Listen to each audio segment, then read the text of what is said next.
کام دے گا، نہ اس کا تقوی اس کو کام دے گا، نہ اس کی پرہیزگاری اس کو کام دے گی۔ اگر وہ اپنے ایمان کی حفاظت چاہتا ہے تو انبیاء کی تعظیم کرے، انبیاء سے محبت کرے۔ ذرا بھی توہین اگر کرے گا تو اس کے علم کو، اس کے تقوی کو اس کے منہ پر مار دیا جائے گا اور عزت کی بلندی سے ذلت کے گڈھے میں ڈال دیا جائے گا۔ سب سے پہلا فتویٰ اللہ تبارک و تعالیٰ نے دیا۔ قرآن کریم میں ایک مقام پر فرمایا گا قُلِ اللَّهُ يُفْتِيكُمْ فِي الْكَلَالَةِ، اے محبوب آپ فرما دو کہ اللہ فتویٰ دیتا ہے کلالہ کے بارے میں۔ آپ اس کی تفصیل درسگاہ میں آ کر کے معلوم کر سکتے ہیں۔ یہ بہت مشکل کام ہے۔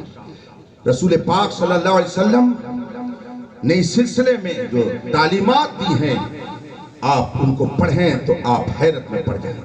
میرے آقا فرماتے ہیں من افتى بغیر علم، بغیر علم کے جس نے فتویٰ دیا، بغیر جانکاری کے جس نے فتویٰ دیا اور مسئلہ بتایا تو اس پر اللہ کی لعنت ہوتی ہے، رسولوں کی لعنت ہوتی ہے، انسانوں کی لعنت ہوتی ہے۔ اور پھر رسول پاک صلی اللہ علیہ وسلم نے یہ بھی فرمایا کہ جسے معلوم ہو اور اسے سوال کیا جائے اور پھر وہ جواب نہ دے، چھپائے تو الجما یوم القیامت بلجام من النار۔ مسئلہ معلوم تھا، نہیں بتایا، چھپا لیا، حق کو بلا وجہ اس نے چھپایا۔ میرے آقا فرماتے ہیں قیامت کے دن اس کے منہ میں آگ کی لگام لگا دی جائے گی، اس علم والے کے منہ میں لگام لگا دی جائے گی جو حق بات نہ بولتا ہوگا۔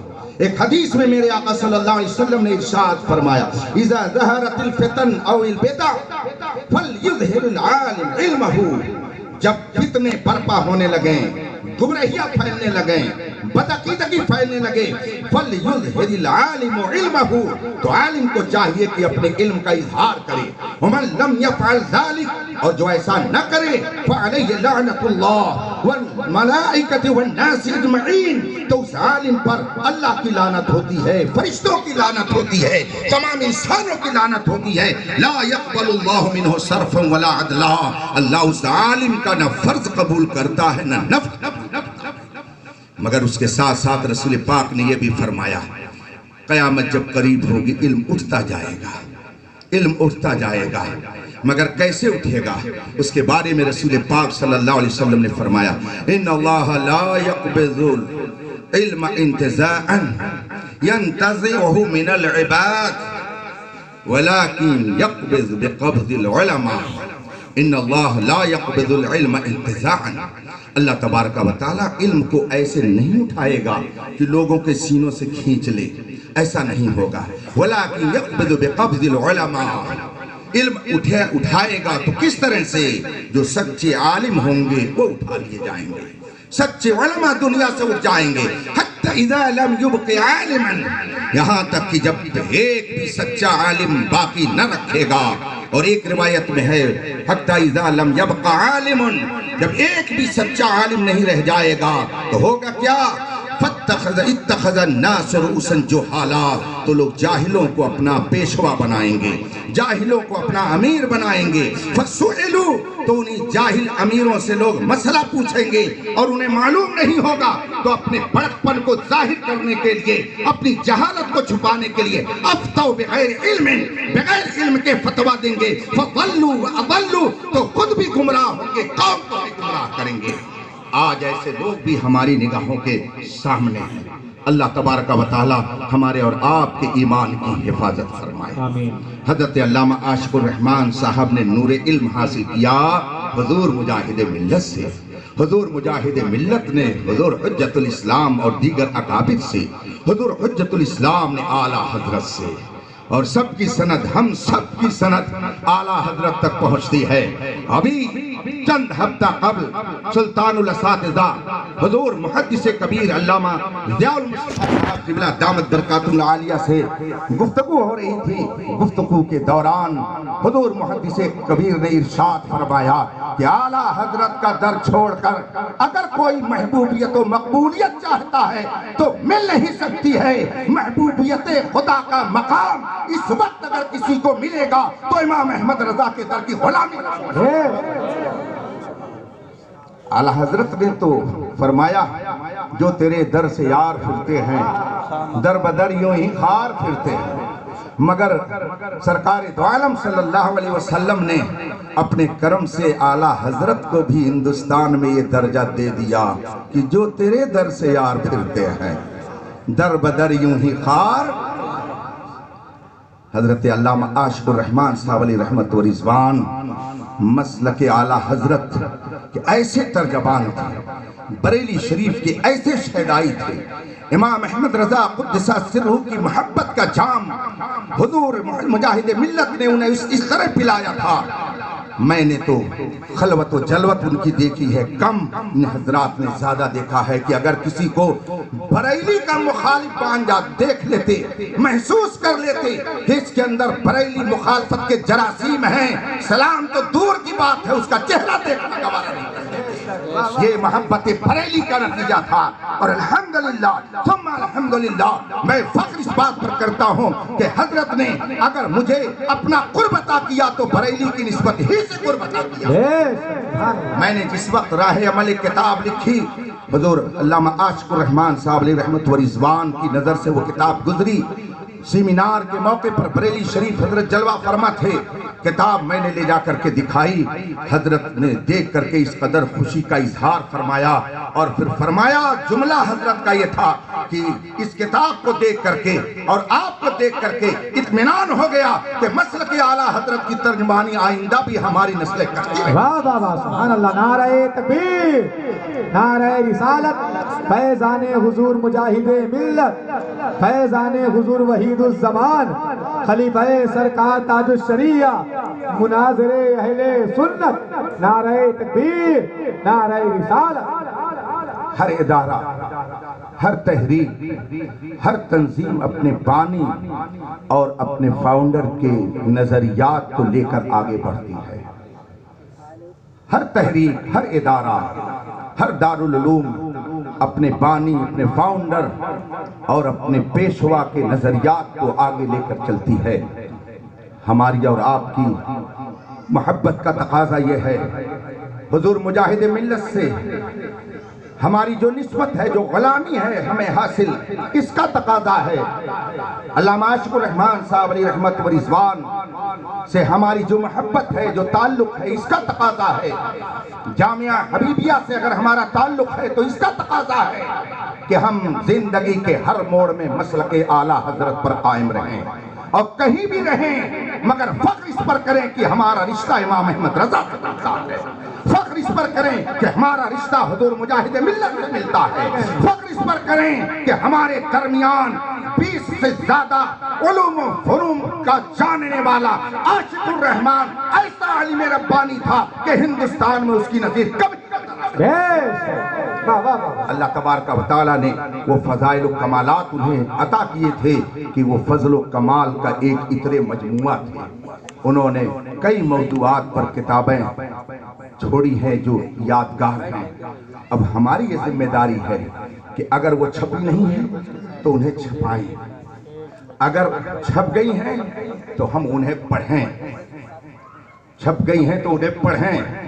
یہ حضرات کھڑے ہیں، ان کے پیر میں ہو سکتا ہے تھوڑی سی تکلیف ہو رہی ہو کھڑے کھڑے، لیکن پڑھنے کی بات آ گئی ہے تو میں اپنے طلبہ سے عرض کروں گا. پڑھا لکھا شہر ہے الہ آباد، تو پوری دنیا میں ایک پڑھا لکھا شہر مانا جاتا ہے. الحمدللہ ابھی چند روز پہلے میں نے ایک نیوز سنی، اتفاق سے موبائل لیا، کھول دیا واٹس ایپ تو نیوز آ رہی تھی، تو اس میں ایک سروے خبر دینے والا پیش کر رہا تھا کہ دنیا میں وہ کون سی قوم ہے جو سب سے زیادہ کتابوں کا مطالعہ کرتی ہے. ایک سروے وہ پیش کر رہا تھا تو افسوس اس بات پر بہت زیادہ ہوا جب اس نے قوم مسلم کا تذکرہ کیا. وہ کہتا ہے کہ سروے کیا گیا ہے پوری دنیا کا، تو اس میں یہ سامنے آئی ہے یہ بات کہ سب سے زیادہ جو قوم پوری دنیا میں کتابوں کی اسٹڈی کرتی ہے، مطالعہ کرتی ہے، وہ قوم یہود ہے.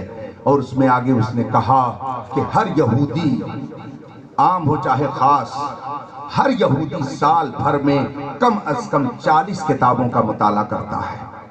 ایک یہودی کم از کم 40 کتاب پڑھتا ہے ایک سال میں، اور ایک عیسائی کم از کم 32 یا 23 کتابیں سال بھر میں پڑھتا ہے. اور مسلمان قوم کا جب ذکر کیا تو مائنس دکھایا، مائنس میں ہے یہ. یعنی یہ سال میں ایک کتاب بھی مکمل طور سے مطالعے میں نہیں رکھتے ہیں۔ کتنے افسوس کی بات ہے، جس قوم کو خدا کی طرف سے پہلا پیغام اقرا دیا گیا، پڑھو پڑھو، جس قوم کو سب سے پہلا پیغام اقرا پڑھو یہ پیغام دیا گیا، اس قوم کے مطالعے کا حال یہ ہے، اور اس کی تصدیق بھی ہو جاتی ہے۔ اس خبر کے سننے کے 2 ہفتے کے بعد ایک مولانا صاحب میرے پاس ملنے کے لیے آئے، تو انہوں نے اپنا تعارف کرایا اور کہا کبھی کبھی میں آپ سے مشکل مسائل میں رجوع کرتا ہوں، فون پر میں آپ سے بات کیا کرتا ہوں، کیا بتاؤں حضرت 30 سال ہو گئے آج تک کتاب سے واسطہ نہیں پڑا ہے۔ یہ پڑھے لکھے لوگوں کے جملے ہیں، پڑھیے، مطالعہ کیجئے، دنیا کہاں سے کہاں پہنچ رہی ہے، اگر آپ نہیں پڑھیں گے تو بتائیے کون پڑھے گا؟ اور یہ نہ پڑھنے ہی کا نتیجہ ہے کہ آدمی دوسروں کی باتیں، بدمذہبوں کی باتیں، وہابیوں کی باتیں، دیوبندیوں کی باتیں سنتا ہے، اور سننے کے بعد فوراً متاثر ہو جاتا ہے اور کہتا نہیں نہیں صحیح وہی ہے جو وہ کہہ رہا ہے، صحیح وہی ہے جو اس نے کہا ہے۔ اگر اس نے پڑھا ہوتا، کتابوں کا مطالعہ کیا ہوتا، علماء کی صحبت حاصل کی ہوتی، اس کو یقین ہوتا اپنے علم پر، تو کبھی بدعقیدگی کی گود میں نہیں جاتا، کبھی بدعقیدہ نہیں ہوتا۔ لیکن افسوس اس بات کا ہے کہ ہم خود بھی نہیں پڑھتے ہیں۔ میں نے اپنی کتاب 3 سال پہلے فتاوی علیمیہ ایک پرنسپل صاحب کے ہاں بھجوائی، تو ابھی 2-4 ہفتہ پہلے مجھے معلوم ہوا وہاں کے ایک مدرس کے ذریعہ کہ حضرت وہ بنڈل جس طرح سے باندھ کر کے بھیجا گیا تھا، 3 سال کے بعد دیکھ رہا ہوں تو ایسے ہی باندھ کر کے رکھا ہوا ہے۔ جس قوم کے اندر پڑھنے کا گراف اتنا نیچا ہو جائے، اس قوم کو ترقی کیسے مل سکتی ہے؟ یاد رکھیے، چاہے دنیا کی ترقی ہو یا دین کی، دنیا کی تہذیب اگر حاصل کرنا چاہتے ہیں تب بھی علم حاصل کرنا ہوگا، دین کی ثقافت، دین کی تہذیب حاصل کرنا چاہتے ہیں تب بھی آپ کو علم حاصل کرنا ہوگا۔ تہذیب اور بلندی دنیاوی اعتبار سے اگر آپ چاہتے ہیں تب بھی پڑھیے، اور اگر دینی اعتبار سے چاہتے ہیں تب بھی آپ کو پڑھنا پڑے گا۔ بغیر پڑھے ہوئے نہ دنیا میں ترقی کر سکتے ہیں نہ دین میں ترقی کر سکتے ہیں۔ اس لیے پڑھیے، مطالعہ کیجئے، یہ بڑی عظیم کتاب ہے۔ ابھی چند منٹ میں نے ورق الٹنے کے بعد 2 چند باتیں جو دیکھیں تو فوراً نظر پڑی 2 اہم مسئلوں پر، تو میں نے سوچا کہ میں آپ کو بتاؤں تاکہ آپ احساس کریں کہ یہ کتاب کس قدر لائق مطالعہ ہے اور کتنی معلوماتی کتاب ہے۔ میں اپنے طلبہ سے عرض کروں گا، مطالعہ جانتے ہیں آپ، یہ علماء بیٹھے ہیں، آپ ان سے اور مزید تفصیل معلوم کرتے رہیے گا۔ لفظ مطالعہ باب مفاعلت سے آتا ہے۔ باب مفاعلت کی خاصیت مشارکت ہے۔ مشارکت کا مطلب ہوتا ہے 2 آدمیوں کا مل کر کے کوئی کام کرنا۔ مطالعہ باب مفاعلت سے ہے۔ طلوع اس کا مادہ ہے۔ اب طلوع کا معنی ہوتا ہے ظاہر ہونا، ظہور۔ تو آپ کہتے ہیں میں نے کتاب کا مطالعہ کیا، تو آپ کی طرف سے کس چیز کا ظہور ہوا اور ادھر سے کس چیز کا ظہور ہوا؟ اس لیے کہ مطالعہ دونوں طرف سے ہوتا ہے، طلوع ادھر سے بھی ہوگا اور ادھر سے بھی ہوگا۔ مقاتلہ کا مطلب ہوتا ہے جنگ کرنا، تو تنہا ایک آدمی جنگ نہیں کر سکتا ہے، کم از کم 2 لوگ چاہیے تب جنگ ہوگی، تو ادھر سے بھی جنگ اور ادھر سے بھی جنگ۔